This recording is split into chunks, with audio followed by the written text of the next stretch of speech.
Hi. Now we're going to get to find out what happened with the third worm.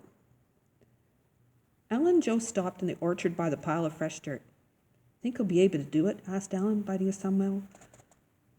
I don't know, said Joe. He can't do it, said Alan. How could anybody eat 15 worms? My father'll kill me. $50?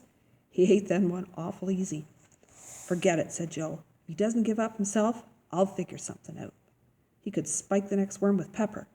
He'd eat one piece and then another, talking to Tom. Then all of a sudden he'd sneeze, ka-choom. Then he sneezed again, ka-choom. Then again, ka-choom, ka-choom. A faint look of panic would creep over his face. He's beginning to wonder if he'll ever stop. He clutches his stomach. His eyes begin to water. Choom, ka-choom. Billy's awful stubborn, said Alan. Even if it was killing him, he might not give up. Ka-choom, ka-choom, cried Joe. He falls to the floor. I bend over him. God, call his mother. His eyes bleed up like me. Ka-choom. Remember that business last summer? Said Alan, gnawing on his thumbnail. When it was 95 degrees in the shade, and I dared him to put on all his winter clothes and his father's raccoon coat and his ski boots and walk up and down Main Street all afternoon. Ka-choom, ka-choom.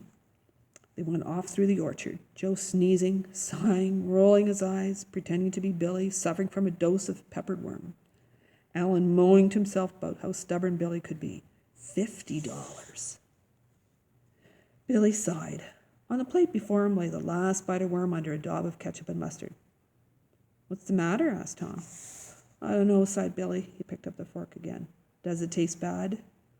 No, said Billy wearily. I just taste ketchup and mustard mostly, but it makes me feel sort of sick, even before I eat it.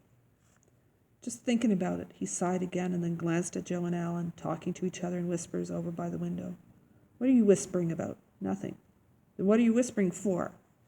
Nothing. It's not important. Just something Joe's father told him last night. What? Come on, finish up. It was nothing. We'll miss the cartoons. Billy shut his eyes and popped the last piece of worm into his mouth. Chewed, gagged, clapped his hands over his mouth, gulped, gulped, toppled backward off the orange crate, sprawling on his back in the chaff, which is the leftover pieces from straw. He gazed peacefully up the ceiling. Joe and Alan stood over him. Open up. Billy opened his mouth wider. See any, Joe? Nah, he swallowed it. Okay, let's go. After the movies, Tom walked home with Billy. Tomorrow I'll roll the crawler in cornmeal and fry it like a trout. Not really the taste, said Billy. It's more the thought. When I start to eat it, even though it's smothered in ketchup and mustard and grated cheese, I can't stop thinking worm. Worm, worm, worm, worm, worm, worm. Gaggles of worms in bait boxes, drowned worms drying up on sidewalks, a worm squirming as the fish gores into him, the soggy end of a worm dragging out of a dead fish's mouth, robins yanking worms out of a lawn. I can't stop thinking worm. Yeah, but if I fry it in cornmeal, it won't look like a crawler, said Tom. I'll put parsley around it and some slices of lemon. And then you can concentrate. Think fish. All the time you're waiting in the barn, all the time you're eating it. Keep saying to yourself, fish, fish, fish, fish, fish, fish, fish, fish. Here I am eating fish, good fish. Trout, salmon, flounder, perch. I'll ride my mini bike into church.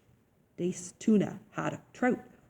Wait, you'll hear the minister shout, fish, fish, fish, fish, fish, fish, fish, fish, fish, fish, fish, fish, fish, fish.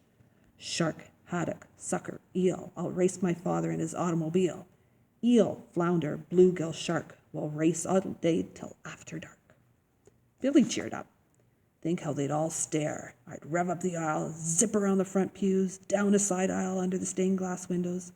My parents would kill me. Reverend Yarder'd peel down over the Bible stand. William, he'd cry, William, you take that engine thing right out of here this minute. Yeah, and they'd come chasing out after us, said Tom. Billy laughed, waving their arms and yelling, and we'd lead them zigzag round and in and out among gravestones and monuments in the cemetery, and then roar off down the Sandgate Road, leaving them draped over tombs, panting and shaking their fists. Hup, hup, yelled Tom, dancing around and boxing the air. And that Monday we'd smuggle it into class disguised as Raymond Wooley, because he's so fat, and hide it in the coat closet. And then when Millie Butler said anything at all, even something like, "Excuse me," or even if she sniffed, we dump a whole bottle of ink over her head and run for the coat closet, overturning chairs and desks behind us to slow up Mrs. Howard. She'd come after us, fuming and shouting threats, and suddenly the doors of the coat closet would slam open, and out we'd roar on our mini bike in blood-red crash helmets and white jumpsuits, our scarves streaming out behind us. And we'd roar round and round the classroom while Mrs. Howard knelt among the overturned desks and chairs, sobbing helplessly into her hands, and then rum, out the door and up the hall, thumbing our noses at the monitors. Brackety, brackety, brackety, up the stairs, stiff-arming tacklers into Mr. Simmons' office, up onto his desk, brum, brum, a backfire into his face, and zoom, out the window as he topples backwards in his chair, and a hurricane of quiz papers and report cards. And then crunch, landing on the driveway, we roar off down the highway to Bennington and join the Navy so Mrs. Howard and Mr. Simmons and our parents can't punish us. Tom ran out of the kitchen of Billy's house, holding the sizzling frying pan out in front of him with both hands, screen door banging behind him. Alan threw open the barn door when he saw him coming. Tom thumped the frying pan down on the orange crate. "There," he said breathlessly, "done to a T. Look at her, all golden brown and sizzling. It looks good enough to eat." "Yeah," said Billy. He poked the worm with his fork. Tom took off the potholder glove he was wearing. "Think fish," he said. "Remember? Think fish. Trout, salmon, flounder, perch. I'll ride my mini bike into church. Eel, salmon, bluegill, trout. Wait till you hear the minister shout. Clam, flounder, tuna, sucker. Look out, here we come, old Miss Tucker. Lobster, black bass, oyster stew. There goes New Orleans. Here comes Peru."